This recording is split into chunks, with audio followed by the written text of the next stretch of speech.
Perhatikan kucing imut berkaki pendek ini. Tahukah kalian bahwa seekor kucing betina dan seekor kucing jantan di ras yang sama ini kawin, kemungkinan anak mereka tidak akan selamat. Hal ini dikarenakan gen pembawa sifat kaki pendek mereka ternyata sifatnya mematikan apabila bertemu dengan gen sifat yang sama. Lalu, bagaimana cara menghindarinya?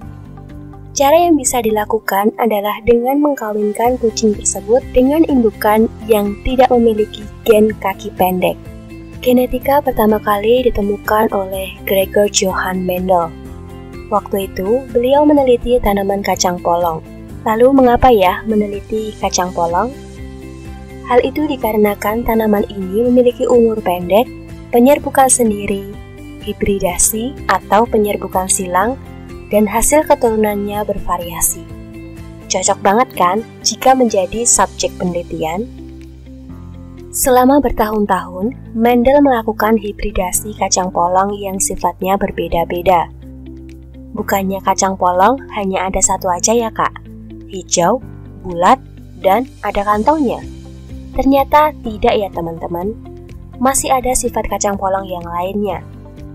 Bisa dibayangkan dong betapa banyaknya hibridasi yang dilakukan oleh Mendel, bisa ratusan bahkan ribuan kali. Setelah sekian waktu, akhirnya Mendel menyimpulkan hasil penelitiannya. Kesimpulan itu sampai saat ini dikenal dengan hukum 1 Mendel dan hukum 2 Mendel.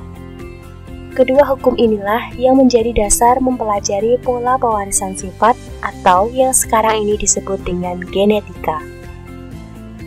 Terdapat beberapa istilah dalam dunia pewarisan. Yang pertama, parental. Parental adalah induk yang disilangkan. Simbol yang digunakan adalah huruf P. Kemudian diikuti dengan angka yang menunjukkan ia adalah indukan dari persilangan yang keberapa.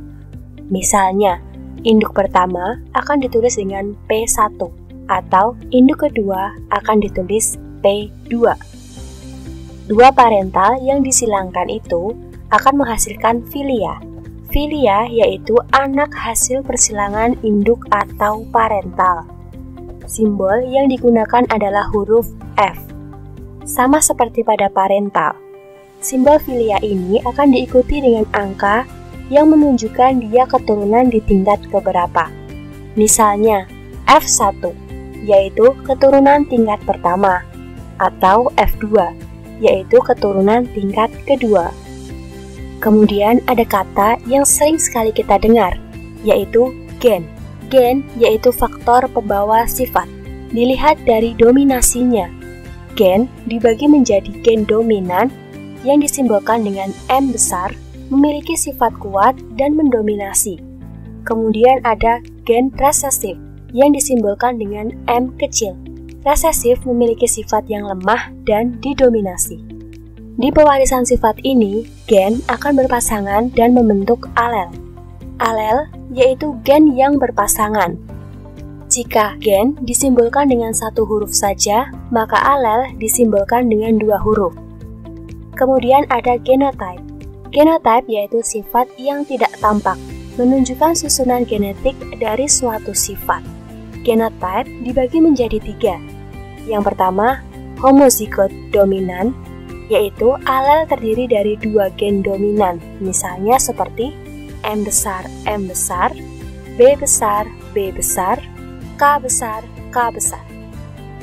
Kebalikannya, ada homozigot resesif, yaitu alel terdiri dari 2 gen resesif, misalnya M kecil, B kecil, B kecil, K kecil, K kecil.